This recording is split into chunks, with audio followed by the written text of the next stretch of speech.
제가 예전에 어렸을 때 저희 가정에 이 책이 많았는데 우연하게 보았는데 그 책이 뭐냐면 신앙계라는 책이죠. 신앙계.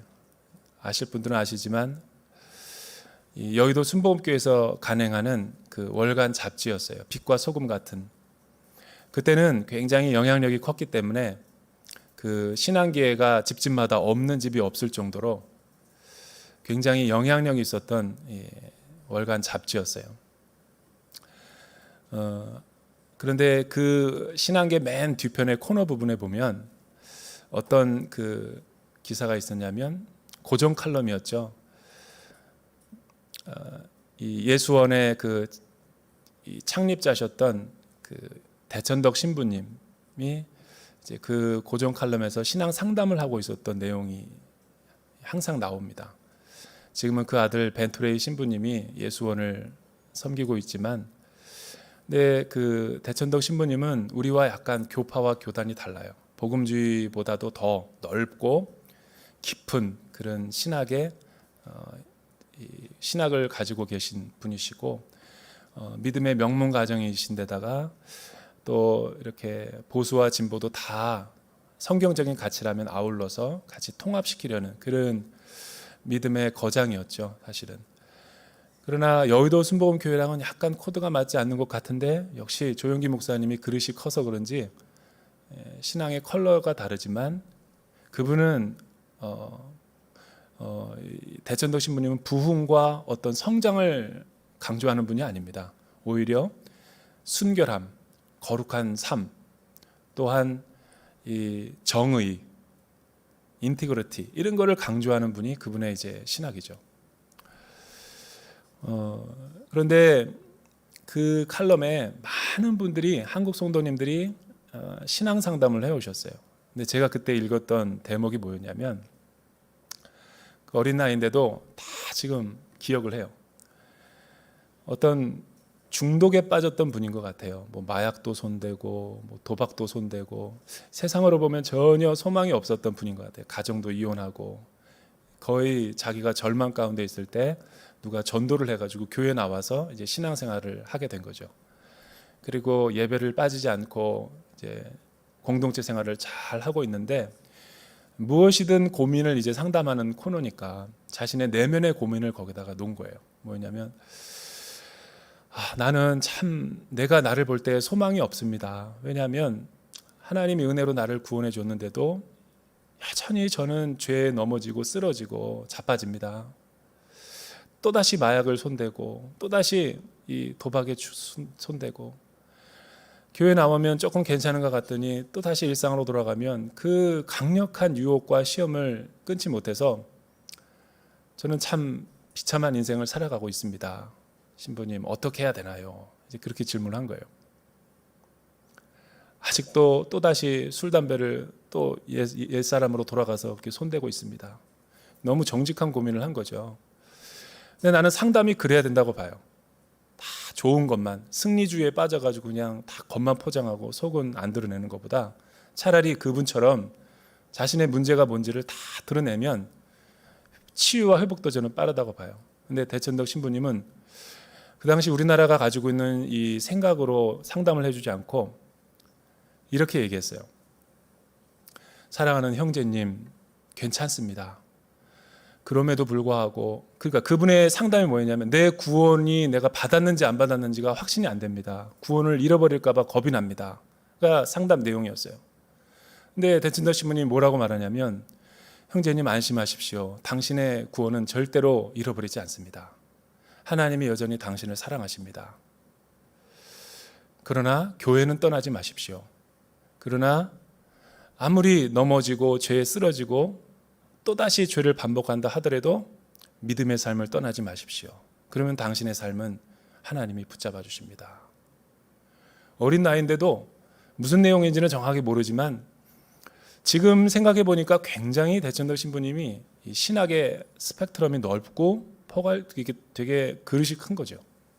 그리고 신학이 그게 성경적이고,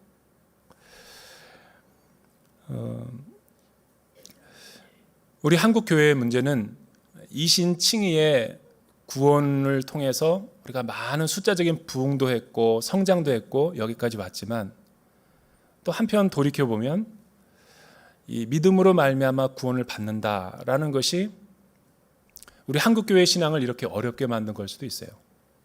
입술로만 내가 예수를 믿으면 된다라고 하니까 믿음의 고백과 시인을 통해서 교회 안에 공동체로 들어오긴 했지만, 믿음의 고백과 함께 올바른 행위가 뒤따르지 않으니까 교회 안에서는 예수 믿고 영적인 평안함을 얻다가 또다시 축도가 끝난 다음에 일상으로 돌아가고 주중생활로 돌아가면 세상과 그리스도인의 삶이 구분이 안 될 정도로 교회 안에서의 살아가는 방법을 알고 세상에서 은밀하고 죄를 즐기는 삶을 알고 이런 이중적인 생활을 한 것이 정치, 경제, 사회, 문화 우리의 모든 곳에 다 만연되고 퍼져 있기 때문에 이런 불일치의 삶이 우리 한국 교회의 근간을 흔들고 있지 않은가. 즉 믿음의 꽃방석에 앉아가지고 자기는 명목상의 그리스도인이면서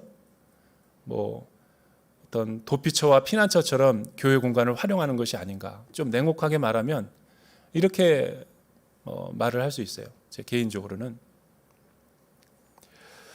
우리가 지금까지 느헤미야의 개혁과 또 언약의 갱신, 또 성벽 재건을 지금 살펴보고 있죠. 여러분 7장에서는 52일 만에 대적들의 방해와 회방에도 불구하고 하나님의 성벽이 주님의 도우시는 손길을 통해서 기적처럼 완공이 됐죠. 100년 동안에 거쳐도 완성되지 못했던 이 성벽 재건이 50일 만에 완성됐다. 이건 놀라운 하나님의 미러클이죠. 그리고 나서 8장에 하드웨어가 다 완성되었고 완공되어서 샴페인과 축제를 벌여야 될 때 느헤미야는 뭔가 끝난 것 같은 이 성벽 재건에 아쉬워하면서 이 문제가 뭘까 하나님 앞에 묻고 기도하다가 말씀이 빠져 있다라는 것을 깨닫고 성벽 재건 또 바벨론 포로로 돌아온 다음에 민족적인 정체성만 회복했지 속사람인 영적인 모습은 하나도 회복되지 않은 것을 눈치채고 이제 자기가 할 수 있는 것은 여기까지니까 겸손의 리더십으로 자기는 무대에서 퇴장하고 하나님의 말씀의 사람인 에스라를 제사장 겸 학사를 세워서 하나님의 말씀의 사경회와 부흥회를 갖는 거죠. 느헤미야도 이렇게 생각했고 이스라엘에 있는 모든 백성들이 다 그렇게 영적인 공허감에 빠져 있을 때 모든 백성들이 일제히 느헤미야와 에스라 앞에 나와서 하나님의 율법을 알려주십시오 라고 간청하게 돼요. 이 위로부터의 부흥이 아니라 아래로부터의 부흥 운동이 일어났다는 것을 주목할 필요가 있고 이 말씀에 대한 목마름은 누가 주었는가? 나 자신이 스스로 깨달아진 게 아니에요. 성령 하나님이 그들 마음 가운데 오순절 마가의 다락방에 부으셨던 것처럼 이 말씀을 향한 목마름 가운데 나오게 하신 거죠. 일제히 모든 사람이, 이 모든 사람이라는 말이 중요한 것은 남녀노소 빈부귀천을 막론하고 한 사람도 하나님의 은혜와 구원에 필요하지 않는 사람이 없다라는 것을 우리에게 알려주는 대목이죠. 학사 에스라가 말씀을 수문학 광장에서 선포할 때 3만여 명에서 5만 명으로 추정되는 많은 사람들이 말씀이 해석되고 올바르게 선포될 때 폭포수와 같은 눈물을 막 흘리기 시작했어요. 한참 이런 영적인 분위기가 무르익을 때 느헤미야와 레위인과 에스라는 그들의 울음을 중단시켰죠.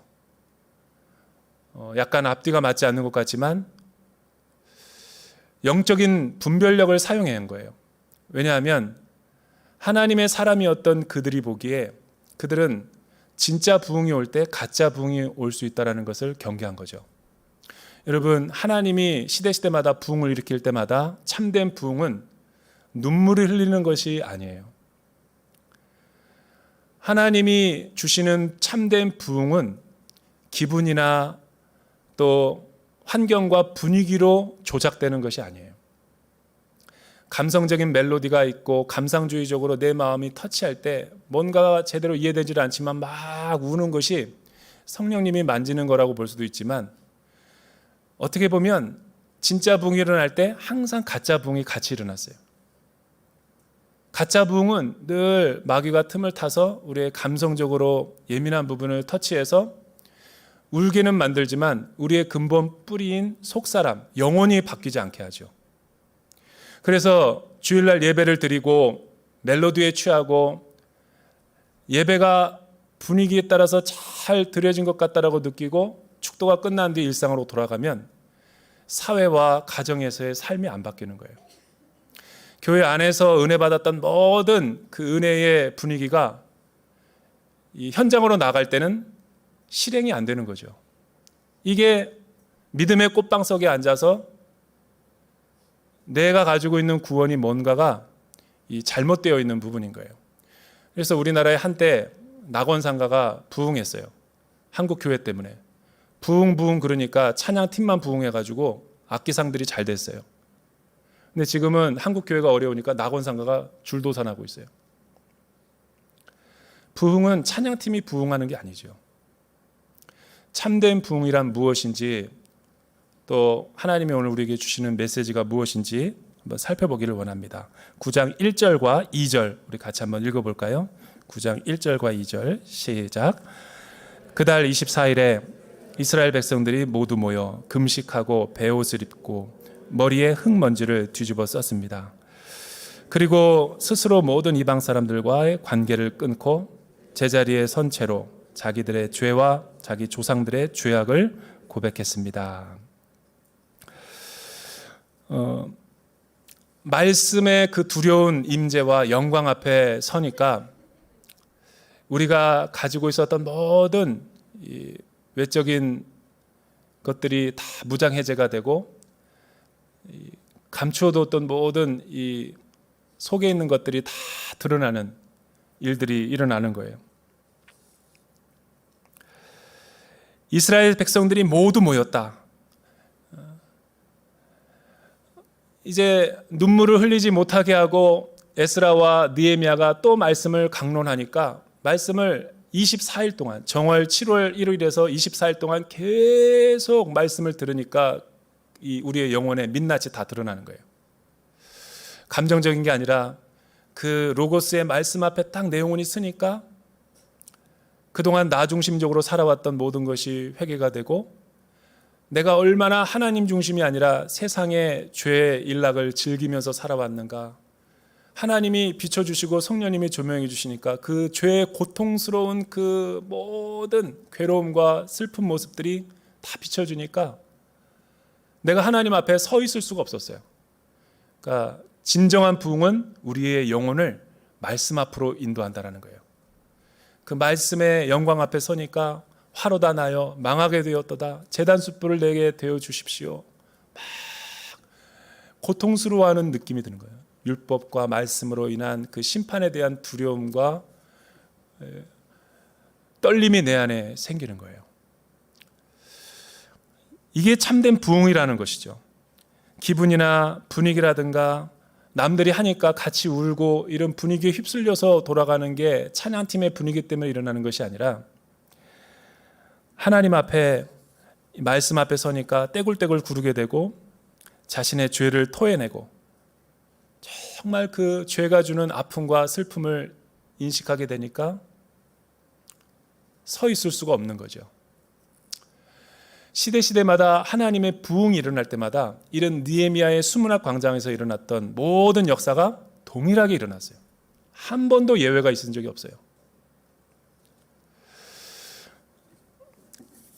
1734년에 미국의 영적 대각성 운동을 주도했던 조나단 에드워드는 위대한 신학자이면서도 그가 탁월했던 것이 노 샘프턴이라는 마을에서 일어났던 이 부흥의 현장을 목격하면서 6개월 동안에 300여 명의 사람들이 어떤 회심을 경험하는 것을 글로 다 적어놨어요.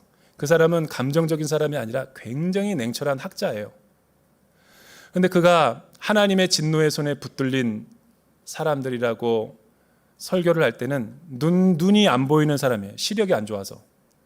그리고 촛불이 휘날리는 그 상황 가운데서 그 원고문을 읽을 때 그 수백 명의 사람들이 비명소리를 지르고 귀신이 떠나가고 서 있을 수가 없어서 다 쓰러져서 떼굴떼굴 구르는 거예요. 여기까지만 하면 감정이라고 하겠는데 제발 그 말씀을 나에게 들려주지 말라는 비명소리가 들리는 거예요. 괴롭다고. 그런데 계속 말씀을 읽어나가자 그 6개월 동안에 그 많은 노샘프턴이라고 하는 가장 죄악된 도시, 영적으로 타락한 그 도시에 일어난 상황을 변화는 뭐냐면 가장 도박과 중독이 일삼았던 그 경마장들이 문을 닫아버렸어요. 가장 나쁜 일들이 일어났던 극장들이 다 줄도산하고 폐쇄가 됐어요. 그리고 펍과 술집들이 다 문을 닫은 거예요. 다른 데로 이사 가거나 장사가 안 되는 거예요. 그리고 더 놀라운 것은 나쁜 짓들을 하는 여관들이 다 문을 닫은 거예요.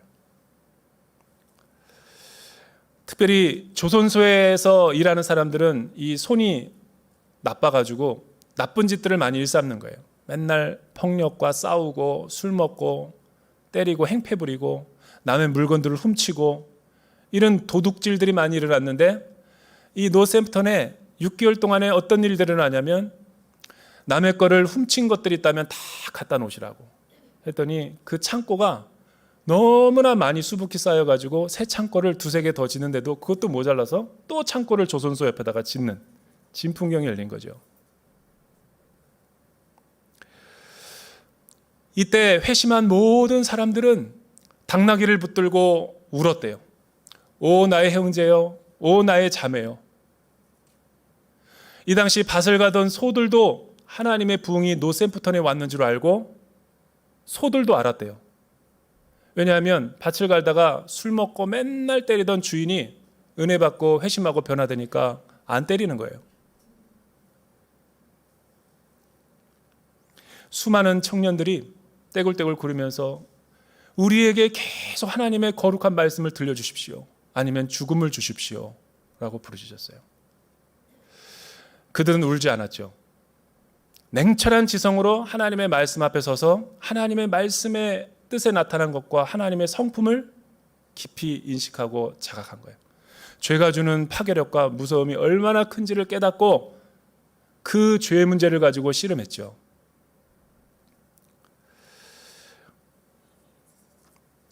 수문 앞 광장이 이런 일들이 일어난 거예요. 2절과 3절, 우리 두 번째로 우리에게 주시는 메시지는 뭔가? 우리 같이 한번 읽어볼까요? 2절에서 3절 시작. 그리고 스스로 모든 이방 사람들과의 관계를 끊고 제자리에 선 채로 자기들의 죄와 자기 조상들의 죄악을 고백했습니다. 그들은 또 각자의 자리에서 일어서서 낮 시간에 4분의 1은 그들의 하나님 여호와의 율법책을 읽고 또 4분의 1은 죄를 고백하며 그들의 하나님 여호와께 경배를 했습니다. 두 번째로 일어난 그들의 회심의 변화는 뭐였냐면 모든 이방 사람들과 절교했다는 거예요. 관계를. 이게 내가 교회 다니면서 세상에서 일하지 않고 세상 사람들과 관계하지 않다라는 것을 의미하는 게 아니에요. 이 당시 문맥은 바벨론 포로로 돌아와서 예루살렘 성벽과 성전을 다 완공하고 이웃들과 함께 살아가는데 그들 주변에 있는 이웃들이 누구였는가? 사마리아와 산발락과 도비아, 게셈 사람들이었어요. 이들이 이방 사람으로서 유대인들을 관계해가지고 많이 거짓된 사상을 유포하는 대적자들이었죠. 먹고 살아야 되기 때문에 이들은 그들의 우상 숭배와 함께 결탁하면서 세속적인 일을 위해서 하면서도 그것이 죄인지 자각하지 못한 거예요. 도비아와 같은 사람은 유대인과 혼인관계를 맺어서 정체가 불분명했죠. 그러니까 말씀이 들어오니까 이런 자각을 깨달으니까 내가 죽으면 죽으리이다. 목구멍이 하나님 안에서 내가 굶어 죽는 한이 있더라도 그렇게 살아가진 않겠다. 과거처럼 선을 그은 거예요. 하나님의 말씀의 뜻을 깨닫고 나니까 그 말씀의 순종에 대한 대가 지불을 이 믿음의 용기로 헌신하게 되는 거죠. 그러니까 말씀을 듣는 데서 그치는 것이 아니라 말씀을 살아내려고 하는 헌신과 의탁으로 이루어진 거라는 거예요. 여러분, 하나님의 부흥이 일어나면 이런 역사가 우리의 삶 가운데 일어나는 거예요. 내가 취업을 못할지언정, 내가 결혼을 못할지언정, 내가 교회를 안 하는 일이 있을지언정 하나님의 말씀을 붙들고 살겠다라는 열망과 거룩한 소원이 우리 안에 불일듯 일어나게 되는 거죠. 왜? 하나님의 말씀은 우리로 하여금 거룩에 대한 사모함을 갖게 하고 부흥에 대한 열망을 갖게 하기 때문에. 8장서부터 9장에 이어지면 보면 수문학 광장에서 에스라가 말씀을 선포했어요. 백성들이 울었으니까 느헤미야가 울지 못하게 했어요. 더 말씀을 24일 동안 강론했어요. 그 말씀을 다 듣고 간 사람들이 집으로 가서 무엇을 했느냐? 8장 말미에 보면 하나님의 말씀을 들으니까 초막절을 지켜야 되겠다라는 것을 깨닫고 밖에 나가서 나무를 채집해가지고 장막을 만들고 초막을 해서 그동안 우리를 구원하시고 광야에서 인도하시고 여기까지 함께 하신 장막절을 다시 지키게 되었다는 거죠. 한 번도 안 지키다가. 이게 말씀의 능력의 회복과 말씀에 대한 순종의 능력이 우리 안에 살아났다는 것을 의미하는 거예요. 그리고 3절을 보십시오. 자리에 일어서서 낮 시간의 4분의 1이라는 것은 3시간을 말하는 거예요. 왜냐하면 낮 12시간, 새벽부터 해 지기까지의 12시간 가운데 4분의 1이니까 3시간 동안은 율법책을 또 읽고 4분의 1은 또 자신의 죄를 고백하고 말씀의 영광 앞에 하나님 앞에 경배하고 하나님의 인도하심과 하나님의 살아계심과 창조 주권을 예배하기 시작했다는 거예요. 이게 부흥이죠. 부흥. 그리고 나서 이 7절서부터 31절은 무엇을 의미하냐면 7절서부터 31절은 아브라함을 부르시고 아브라함을 불렀다라는 것은 왜 레위인들과 하나님의 사람들이 이스라엘 백성들에게 이스라엘의 역사를 소환해서 들려주고 있을까요? 여러분, 이스라엘의 역사는 나의 역사인 거예요.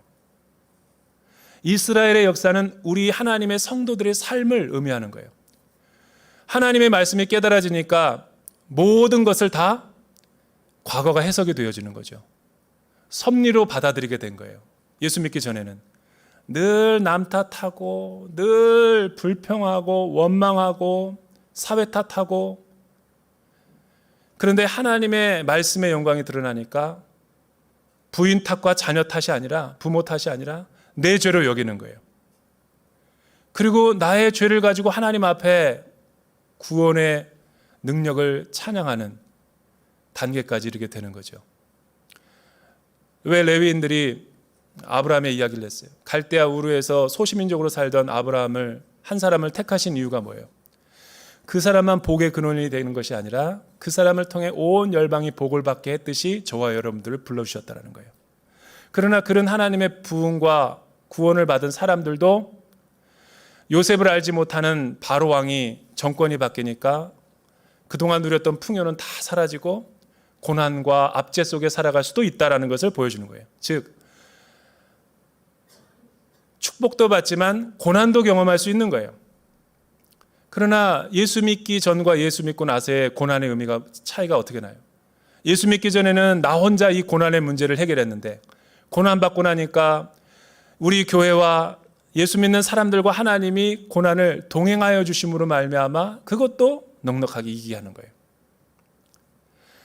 40년 동안을 광야 생활을 하시고 줄이지도 않게 하시고 발이 부르트지게 하지도 않으시고 구름기둥과 불기둥으로 우리를 인도하신 그 구원의 하나님, 또 다시 바벨론 포로에서 바벨론에 포로된 다음에 이스라엘로 돌아오게 하신 다음에 우리를 이곳에서 살아가게 하신 하나님, 신실하신 하나님을 찬양하는 거예요. 왜?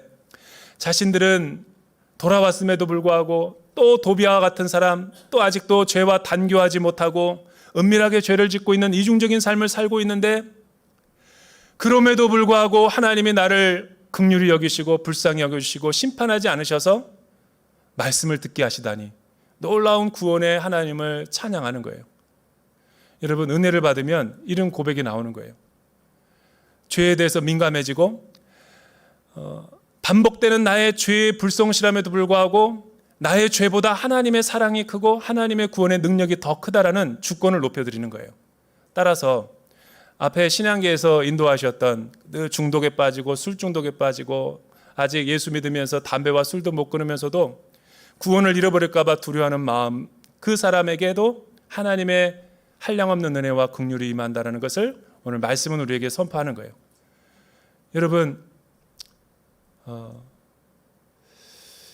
우리가 구원을 받는다라는 것은 라이선스를 따는 것이 아니에요. 즉 다른 말로 하면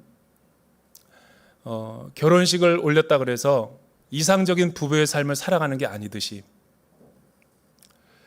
결혼식을 올린 것은 시작이죠. 법적인 게 성립이 된 거예요. 동사무소에 가서 혼인신고를 한 거예요. 하나님을 몰랐던 우리들이 믿음으로 말미암아 구원을 받았다는 법적인 칭의 인정을 받은 거죠. 하나님과의 관계성이 이제 맺어진 거예요. 그러나 우리는 너무나 세상에서 너무 깊이 죄에 물들어 살아 있어서 그 성화의 과정이 좀 필요한 거죠. 그래서 가끔 부부관계를 보면 너밖에 없어 그러다가 늘 싸우고 괜히 결혼했다 이런 말도 생기고 또 막 미움과 애증이 같이 가다가도 또 관계가 회복이 되면 안 싸우는 게 문제가 아니라 잘 싸우는 게 문제죠. 잘 관계를 해가지고 사랑의 관계로 가면 여기 가운데 하나님이 블레싱 해주는 거예요. 나는 이 구원의 칭의와 성화의 과정을 가장 잘 이해해 준 한 사건이 제가 사역하다가 있었어요. 탈북민 한 형제가 20년 동안 이 정치범 수용소에서 고난을 받은 형제예요. 그러다가 극적인 탈출로 인해서 인천공항을 통해 이 하나원 통해서 이제 교회까지 온 거예요. 이 형제가 어느 날 이 상담을 하러 왔어요. 그 상담이 뭐였냐면 이거였죠. 북에 두고 온 자기의 가족, 그리고 이 북조선을 반역한 자신의 그 죄책감을 맨날 가위 눌리고 자유로운데도 누가 터치 안 하는데도 대한민국 여권을 가진 그가 늘 불안과 염려와 공포 가운데 떠는 거예요. 바삭 소리만 나면 뒤에 보위부가 자기를 잡으러 올 것 같고 자유가 주어졌는데도 자유를 못 누리는 거예요. 왜? 대한민국 여권을 가졌는데도 자유가 없어요. 예수 믿는 사람도 마찬가지인 거예요. 하나님이 구원을 베풀어 주셨는데도 구원의 자유와 해방과 기쁨을 가지고 살아가지 못하고 늘 두려움과 불안과 염려, 죄 지으면 하나님이 나의 구원을 뺏어갈까? 이런 어두움의 영을 틈을 타서 신천지나 구원파 같은 사람이 핀셋을 가지고 그 부분을 딱 지적하면 두려움 가운데 계속 살아가는 거예요. 그리고 행위구원으로 가게 하는 거죠. 네 행한 짓을 봐라. 너 같은 사람을 하나님이 사랑하겠느냐. 정죄감을 주는 거예요. 그러나 성경은 그렇게 얘기하지 않아요. 예수 그리스도 안에 있는 자들에게는 정죄함이 없다. 생명의 성령의 법이 우리를 자유케 했다는데도 말씀보다 자기를 더 믿어요. 성숙이 안 돼서 그런 거예요. 이게 사랑을 깨달았긴 깨달았는데 순종까지 안 간 거죠. 여러분, 우리가 하나님의 말씀에 대한 대가 지불을 하고 이스라엘 백성들처럼 초막절을 짓고 또 그 말씀에 따라서 순종할 때 하나님의 말씀이 사실이다 그러면 그 말씀의 진리대로 살아내려고 하는 그 헌신과 용단 그리고 믿음의 용기가 첫 걸음을 내디딜 때 하나님의 사랑이 더 깊이 느껴지는 거예요. 이스라엘 백성들이 그 구원의 하나님을 지금 찬양하고 있는 거예요. 32절에서 38절까지 너무나 감동이 돼가지고 서명까지 하는 거예요. 서명, 결단이죠. 저는 대전 온누리교회와 우리 세종교육관에 이런 참된 부흥의 역사가 일어나기를 주님의 이름으로 축원합니다. 말씀을 붙들면 살아날 수 있다라는 소망을 우리에게 보여주는 거죠. 우리 대한민국이 GDP가 올라간다고 선진국이 되는 게 아니에요. 여러분, 우리 가정에 사업이 잘 돼서 물질회복이 많이 들어온다고 우리가 속사람이 변화되는 게 아니라고요. 오늘 말씀은 거룩한 대한민국, 거룩한 우리의 가정이 되기 위한 하나의 로드맵과 매뉴얼을 보여주는 거죠. 참된 부흥은 기분이나 감정이 아니에요. 왔다 갔다 하는 눈물 흘리는 게 아니라고요. 하나님의 말씀을 듣고 하나님의 말씀은 참되다, 진실로 그러하다. 이 말씀을 내가 어떠한 대가집을 하더라도, 결혼을 못 하더라도, 가정을 못 이루더라도 하나님과 함께 거룩한 열망을 가지고 살아가겠다. 이런 헌신과 의탁이죠. 이런 부흥이 우리 교회 안에 일어나기를 주님의 이름으로 축원합니다. 기도하겠습니다. 사랑하는 주님, 오늘 우리에게 우리의 영혼을 깨워주시는 말씀을 주심을 감사합니다. 속사람이 영적으로 변해야 우리 안에 참된 부흥이 일어나는 줄로 믿습니다. 부흥은 하나님의 말씀을 듣고 겸손해지는 것입니다. 부흥은 하나님의 말씀을 듣고 죄와 이별하는 것입니다. 부흥은 하나님의 사랑을 깨닫고 그 구원의 섭리를 깨닫게 되는 것입니다. 이런 역사가 우리 가운데 있게 하여 주십시오. 예수님의 이름으로 기도드립니다.